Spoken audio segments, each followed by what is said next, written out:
महाराष्ट्र राज्याच्या 2026च्या अर्थसंकल्पात शेतकऱ्यांसाठी एक अत्यंत आनंदाची आणि ऐतिहासिक बातमी समोर आली आहे. पण ही कर्जमाफी सहजासहजी मिळालेली नाही. यामागे अनेकांचा हातभार आहे. त्यातीलच एका सामान्य शेतकऱ्याचा 16 दिवसांचा जीवघेणा संघर्ष दडलेला आहे. कोण आहे तो शेतकरी आणि सरकारने नेमकी काय घोषणा केली, पाहूया आजच्या विशेष बातमीमध्ये. कर्जमाफी देणारी पुण्यश्लोक अहिल्यादेवी होळकर शेतकरी कर्जमाफी योजना मी आज जाहीर करीत आहे. राज्यातील 30 सप्टेंबर 2025 रोजी पीक कर्ज थकीत असणाऱ्या पात्र शेतकऱ्यांना 2 लाख रुपयापर्यंत कर्जमाफी देणारी पुण्यश्लोक अहिल्यादेवी होळकर शेतकरी कर्जमाफी योजना मी आज जाहीर करत आहे. जे शेतकरी कर्ज घेऊन नियमित परतफेड करतात अशा शेतकऱ्यांना प्रोत्साहन देण्याच्या हेतूने नियमित कर्ज परतफेड केलेली असल्यास अशा पात्र शेतकऱ्यांना 50,000 रुपयापर्यंत प्रोत्साहनपर लाभ देण्यात येईल.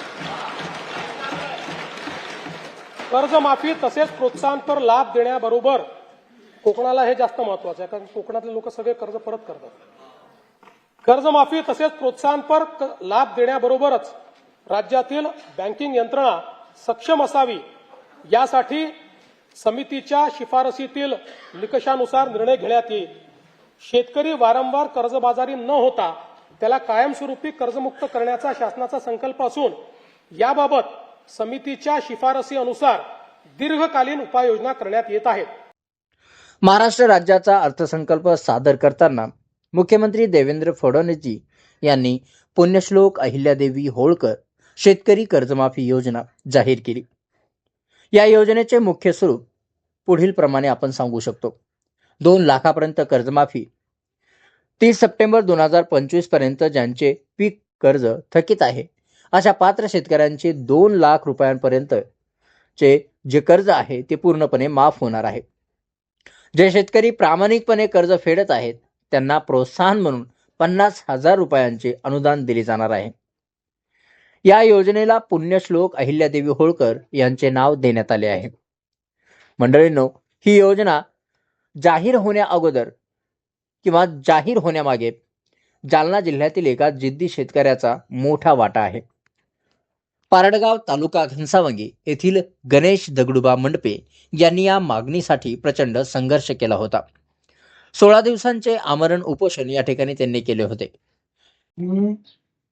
गणेश दगडूबा मंडपे, सामाजिक कार्यकर्ता, पारडगाव तालुका घनसावंगी, जिल्हा जालना. या ठिकाणी 4 सप्टेंबर 2024 रोजी पारडगाव या ठिकाणी शेतकऱ्यांची कर्जमाफी करता उपोषण केलेलं होतं.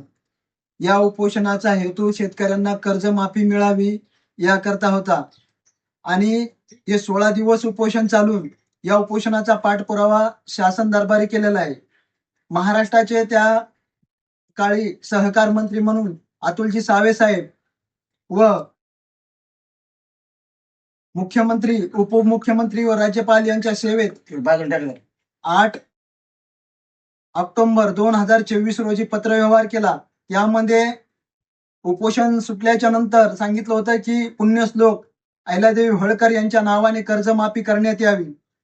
आपण 3 लाखापर्यंत कर्जमाफी मिळावी ह्या हेतूकरता पत्रव्यवहारात पण आज पुण्यश्लोक अहिल्यादेवी होळकर यांच्या नावाने महाराष्ट्राचे मुख्यमंत्री देवेंद्र फडणवीस साहेब यांनी कर्जमाफी केलेली. या उपोषण करता शेकडोच्या संख्येने पारडगाव या ठिकाणी शेतकऱ्यांचा पाठिंबा होता. परतूर या ठिकाणचे शेतकरी वर्ग असेल, घनसावंगी तालुक्यातले शेतकरी असतील, अंबड तालुक्यातले शेतकरी असतील, तसेच या उपोषण करता माजी आमदार शिवाजीदादा चोथे यांनी उपोषण सोडलं होतं. तहसीलदार एडीएम यांना बोलून या उपोषणाची दखल शासन दरबारी आज घेण्यात आली. अहिल्यादेवी होळकर यांच्या नावाने कर्जमाफी करण्यात यावी याकरता मी पत्रव्यवहार केलता. त्या पत्रव्यवहारानुसार आज कर्जमाफी झालेली आहे महाराष्ट्र राज्याच्या शेतकऱ्यांची 2 लाखापर्यंत.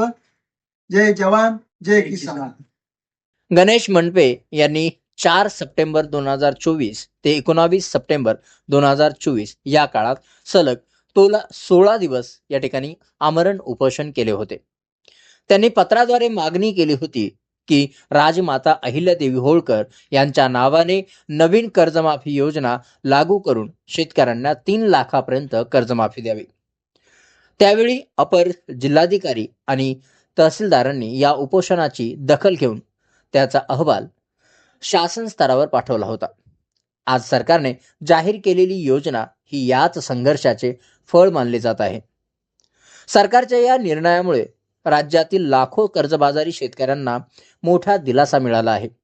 गणेश मंडपे यांच्यासारख्या अनेक शेतकऱ्यांच्या पाठपुराव्याला अखेर यश आले असून शेती व्यवसायाला आता नवीन उभारी मिळेल अशी आशा व्यक्त केली जात आहे. शेतकरी मित्रांनो, तुम्हाला ही कर्जमाफीची योजना कशी वाटली आणि गणेश मंडपे यांच्या संघर्षाबद्दल तुमचे काय मत आहे? आम्हाला कमेंट करून नक्की सांगा.